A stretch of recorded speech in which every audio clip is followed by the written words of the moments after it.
I live in Kent, and one of the biggest benefits of that is living by the Kent coastline. A beautiful privilege that not only means living by such a beautiful part of the British landscape, but also meaning I get to have such great fresh air. And when I get the chance, I like to go on a nice bike ride just around the coastline. But you know what's a big thorn in the side of looking at the landscape? The bloody wind turbines. It seems that the wind turbines are here to stay, that or solar, and I'm wondering why is that? What narrative has come up to cause us to need to rely on wind turbines? Sure, maybe they have a benefit, but what are their drawbacks, and do we have any alternatives? Let's take a look. One of the first things that drew my eye during my research process was actually a film clip from the film Chain Reaction in 1996, starring Morgan Freeman and Keanu Reeves. As the name implies, it centers upon nuclear activity, with the content of the film being, from what I gather, sort of an espionage thriller sort of thing. But the clip in question I'm referring to is a conversation between Morgan Freeman and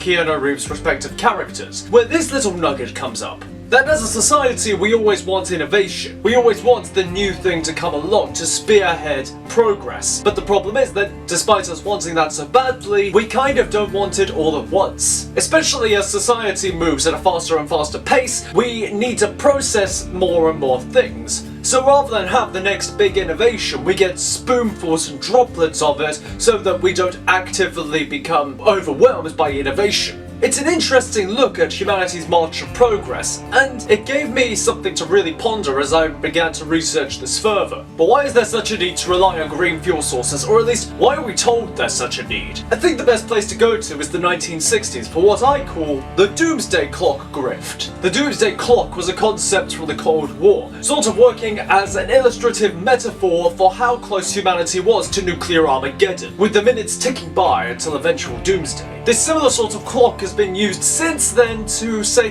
how much time humanity has left until Armageddon from climate change, or global warming, or whatever buzzword is used next. This argument has been continuing for so long and perpetuating for so long that after a certain point it kind of becomes boy cried wolf. How are we supposed to believe that the next spate of we have this long to fix the earth is actually going to do anything when you've been saying it for as long as you have? Especially if the actions of a country's government are antithetical to that goal. As it is, the UK government's current proposal to be carbon neutral by 2030, probably what is spearheading this movement towards wind turbines and such the like. Okay, fair enough, but have they considered the cost along the way? I don't just mean about monetary. Just looking at the automotive industry, for example, going carbon neutral there would require everyone to not only buy carbon neutral cars or electric cars, plug-in stations easily available from home or from other stations to power their car, to be able to easily get rid of petrol-fueled cars or diesel-fueled cars. So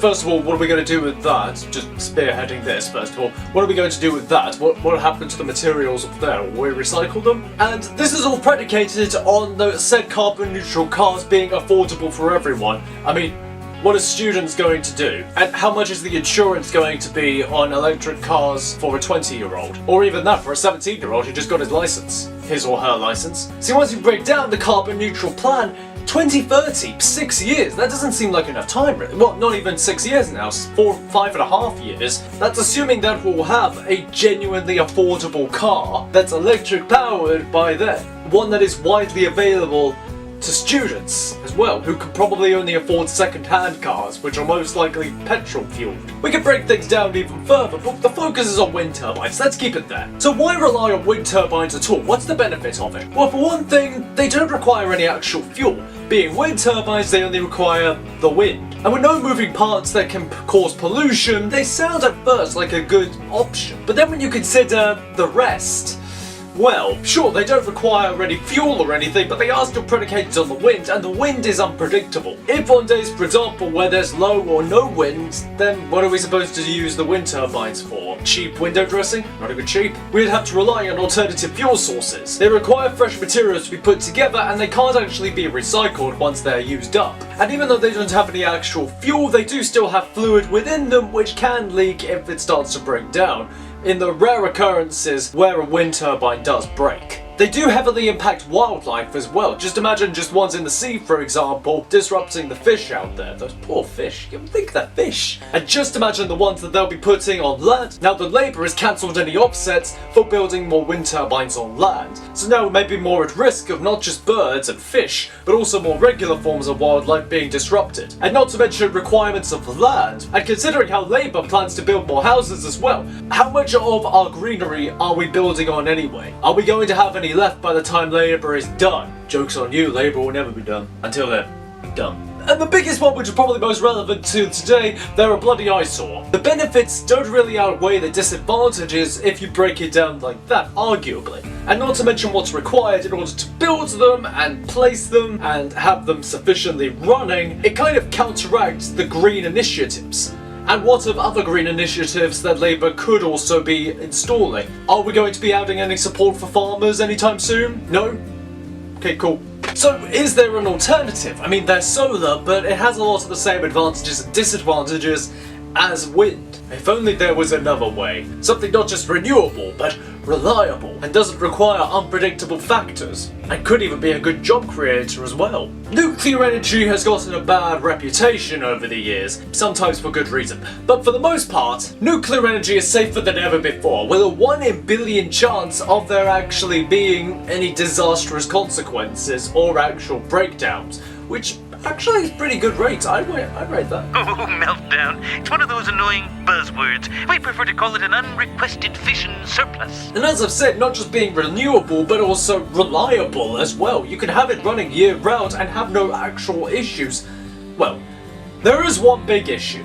Waste. A portion of the radioactive materials when, or hopefully if they leak out, can be disastrous on wildlife and for local populations, which as you can imagine leads to...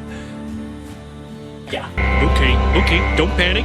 Whichever problem this is, I'm sure they know how to handle it. Ah! It's my problem! We're doomed! But as we were discussing before, the idea of innovation, maybe that's the next big innovation, a way to safely neutralize waste materials. A way to neutralize the radioactivity of waste materials, thereby making them safer to dispose of. That would be a pretty great innovation, then we would have no real drawbacks to nuclear energy. But there's one other problem as well. The UK's infrastructure in terms of nuclear energy is dying. The upfront costs to build a nuclear reactor centre are ginormous, enough that companies just don't want to bother with it. So any of the reactors we do have are few and quickly diminishing, with one of the most recent to close being Dungeness, with the A site closing in 2006 and the B site closing in 2021 due to safety concerns, and with not wanting to updo the site and spend money on it, they just decided to close it in 2021. It's a similar prospect across the country, and there's another issue of an aging workforce. With a dwindling workforce going out and no new workforce coming in, it means that our infrastructure in terms of nuclear energy is dwindling. So the worry therefore is that by the time we do get to this innovation with nuclear energy, we won't have the infrastructure to support it. We'll have to rely on wind turbines, which are unreliable and eat away at our landscape. You know, you would think if the government were all about becoming carbon neutral and perhaps possibly becoming greener as a country, you would think they would want to preserve our already existing green spaces, be willing to protect the heritage that is our landscape, and create more jobs and build an actual infrastructure that we can be proud of and be independent with. But no, that would disrupt the narrative, because nuclear energy is unsafe and wind turbines are safe. They are the green solution, because it's all about the wind. It's something that we just can use. It's just there. It's all about meeting targets and goals. Maybe the UK will become carbon neutral by 2030, but what will we do in the process in order to get there? What compromises will have to be made in order to reach that target? Well, considering how Labour also treats free speech, I'm thinking very bad ones. Let me know your thoughts down below. What do you make of all of this? And until next time, be seeing you.